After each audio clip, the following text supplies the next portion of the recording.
Welcome to my detailed Sepulchre guide. This guide is going to cover everything from floor solutions, tips and tricks, and also treasure locations. Here's a map of how to get there. The mysterious stranger also sells a blue crystal, which will teleport you directly there.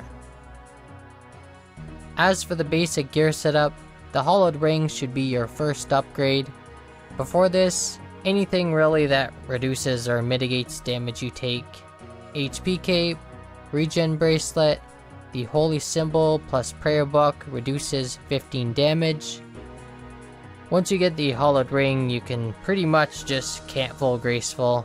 You won't be taking too much damage. As for useful RuneLite plugins, Tile Indicators is very useful for learning pathing early on. If you search Sepulchre in the plugin hub and under Agility, Sepulchre highlights, the default render distance is very low. This will highlight projectiles that you should have been seeing without potentially introducing more lag. Onto the minigame itself, I'm going to focus on important basics at first. I will also provide the missing 3rd and 4th floor solutions and a loot breakdown by floor for anyone who is interested. On the first floor, you're going to focus on learning the timing of flame traps. The goal is to run through multiple traps to save as much time as possible. They work on a 3 count, starting from when you first see the flame. 0, 1, 2, and I can pass. Notice that the flame disappeared on the 3 count, but I clicked around half a second sooner. I did not actually walk through the arrow. My character was already on the safe tile as the animation was taking place. For now, assume your character is a little ahead of where it actually shows, and I'll explain how this helps in later floors. First treasure here, not even worth taking at lower levels, so it's better just to skip this one altogether. Second floor, I will be focusing on traps, specifically tips and tricks for arrow and sword traps. Things get a little bit more difficult in later floors, so I'll save the in-depth solutions for floors 3 to 5. Arrow traps, short sideways clicks are best for dodging arrows. Look for the statue animation to see which one is firing. You're usually safe if you keep running if you're less than 5 tiles from the statue when it begins its animation. Gray swords move at the same speed as your character run. You can also pass through sword traps that are not moving. There are also situations where you won't lose any time by taking risks. Sometimes you can use safe spots to path around this trap to save like 10 seconds. The loot from this floor is decent, but I only recommend taking it for the 2 to 3 marks if you're rushing the Hallowed ring. Okay, floor 3 is about character pathing. I'm going to explain the best and fastest methods to path around each trap. The person who first entered the floor starts the trap cycle. If you dodge each trap correctly, this person who started the cycle should have almost no wait time between traps. This applies to all floors in the Sepulchre. If you did start the floor, you can sprint across the first trap. Here there's a treasure. This next trap you can run after the sword is fired. You can also do the same once it's returned to the statue. If you were a little late on the timing, you can also use this safe spot to dodge it as well. A good understanding of character pathing will help a lot in this case. Use short diagonal clicks to dodge the arrows. Your character will always path straight and then do any diagonals at the end of the click path. Here there are multiple solutions for this trap as shown. The flame rotation is always in the same spot for this trap, so just use the safe spots. The loot and marks on this floor are decent, but like I said, I'd only go for it if you don't have access to the 5th floor.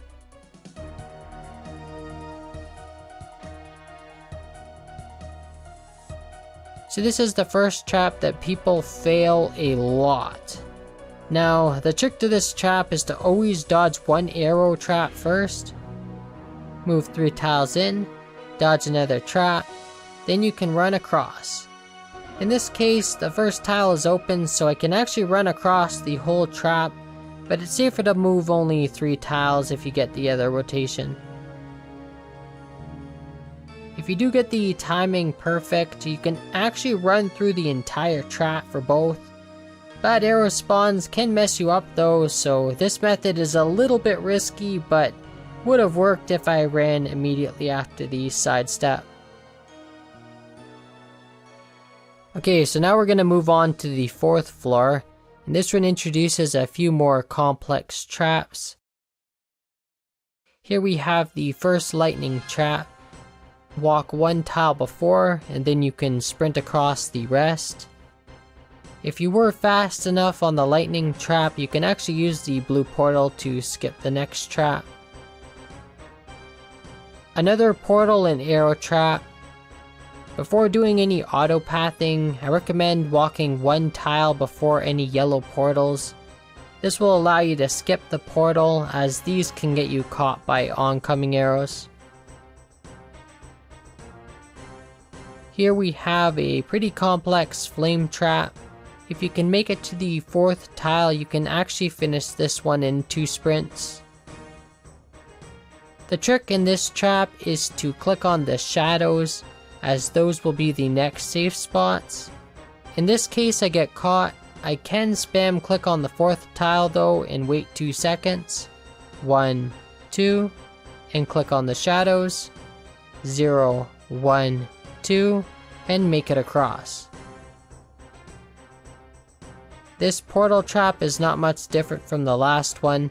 Again, focus on short diagonal clicks. Click 1 tile before the lightning, then run across. As you can see from the clip, the lightning stuns you.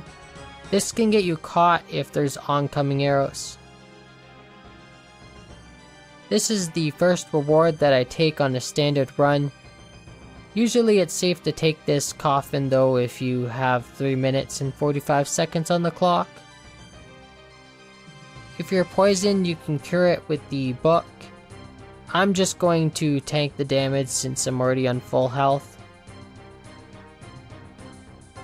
Okay, so this next trap is probably the second hardest. You have to wait for the sword to return and then immediately run while sidestepping the arrows.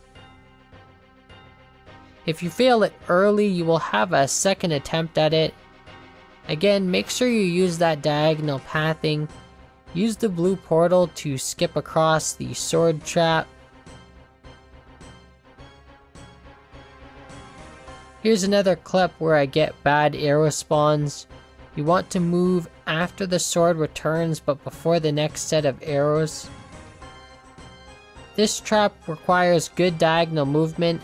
You want to hit the blue portal, then dodge a few arrows before the end to make sure you make it across. Here you can hit another blue portal just to save a few seconds. There's a coffin right before the end that you can take. I would not take it unless you have at least 3 minutes left. So now I'm going to focus on floor 5, and this one's a little bit different, so I'm going to provide 2 solutions for each trap. The first one's going to focus on the safer method. Once you have that down, you can save a bit of time with better pathing using the advanced method. You'll notice that the flame traps work on a faster rotation. They turn on every 1 second instead of 2 from when you first see the flame. When you first enter the floor, it should be on this flame rotation.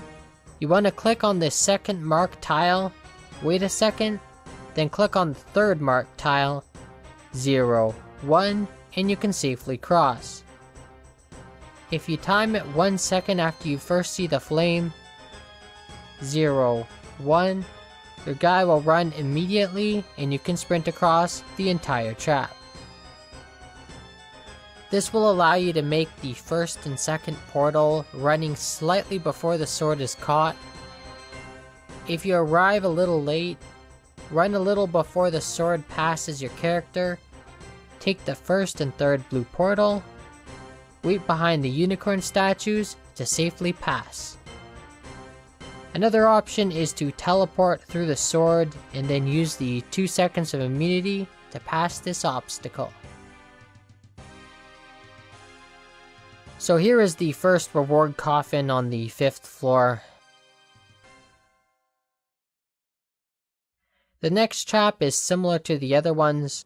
All I'm gonna say is, if you click on the portal that is behind your character, make sure you move your mouse ahead of your character before doing any clicking, as you might accidentally run backwards into an arrow trap. The next trap has 2 solutions. If you get this one, move to the second yellow tile, then click 1 tile before the lightning, and you can run across. Wait for this rotation, and click on the tiles that I do. This is the safer rotation. If you get the other one, you can make it to the 3rd tile instead. You can also save a bit of time by sprinting across the last flame trap. Okay, the sword trap. If the sword is returning to the statue, I like to hit the first and final portal. When the sword is moving away from the statue, 2 things can happen. Either the final blue portal won't be open, and you can time it to walk through the sword. If it is open, I recommend taking it right away and using the right safe spot to path around the sword. 3 minutes. If your time is almost up or you have 2 minutes and 10 seconds, this is usually enough time to take this coffin. After that, you're going to have the final stretch, and this is where pathing according to where your character should be at the start of an animation, 1 to 2 tiles ahead, helps a lot. So here, knowing my character is 1 tile ahead of the animation, because I'm walking, I can run through the lightning without getting stunned or stopping. This animation lag is also shown by the tile indicator disappearing. Lightning, here are a few L shapes you can take advantage of. These can be useful when dodging arrow traps and lightning traps at the same time. Okay, and for the last trap, something small I want to highlight. You can walk through the whole distance if you have 1 spot that is open for a long period of time. Be ready to click on the diagonal though if something happens. So for this trap, the best way to tackle it is to move 3 tiles at a time, dodging an arrow, and repeat. I keep my camera tilted down and use small L shapes and the marked tiles to keep myself focused on where I should be. At the end, I can use an L pathing to dodge the arrow, flame trap, and put myself in a good position to run across the lightning at the same time. Both flame traps are synced up. The second flame trap being active tells me I have a few seconds to pass the first. Here, my character is running 2 tiles every game tick, so I can assume he is on the second tile immediately as the animation starts, and run forward to dodge the next flame trap. The unsafe zone is marked by the line of yellow tiles. I watch the statue, dodge the arrows, 3 tiles forward. In this case, I need at least 16 seconds to reach the chest, so it's best to just run forward and then use diagonal pathing to dodge the arrows. I can move 1 tile forward or back to dodge the flames until I'm ready to cross. The best time to run is when the flames are about to finish and when the statues first start their animation, but of course this doesn't always happen. I did get a few good runs towards the end as I was getting good 7 minute 30 almost. But yeah, it just takes some practice and you'll get the hang of it. So, loot breakdown by floor. Floor 3 is where marks and loot start getting good.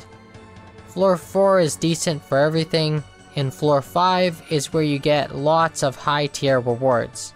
No strange lockpicks from any of the 112 grand coffins I looted.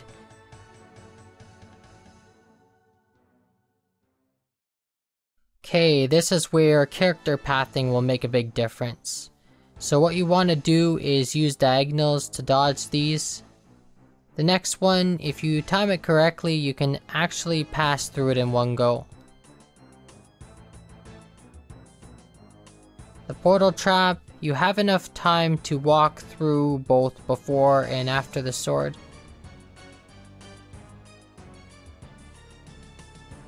These, you can also use portals to walk through the sword. You get 2 seconds of immunity, so take advantage of that. Diagonals. Diagonals again. Dodge one right before the end, and you're good to make it across the rest. Here, I'm a little bit late for the sword, so even though I'm not going for the portal, I'm gonna walk here just to dodge it. This one's worth taking, but not if you're looting the floor 5. And here is the standard method to pass this trap.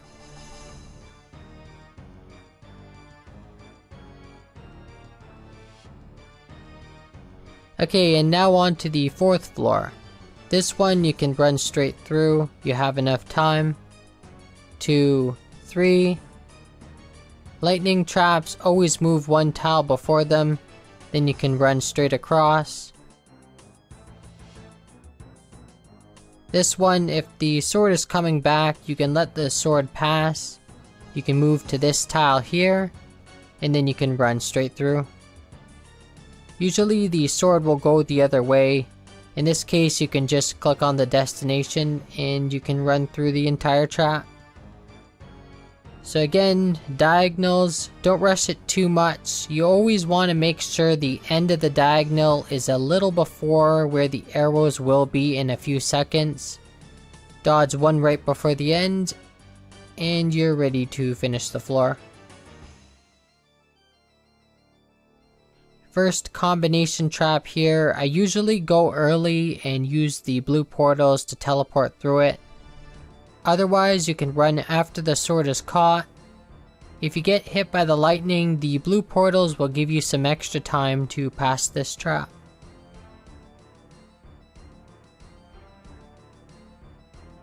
Again, this trap is all about diagonals. Side to side movement, always more important than up and down movement. Dodge one trap before the end, and then you can take the portal on your way out to finish the 4th floor. Thank you guys for watching my guide. I hope you guys enjoyed. Leave a like or subscribe if you did. And of course, have a wonderful day.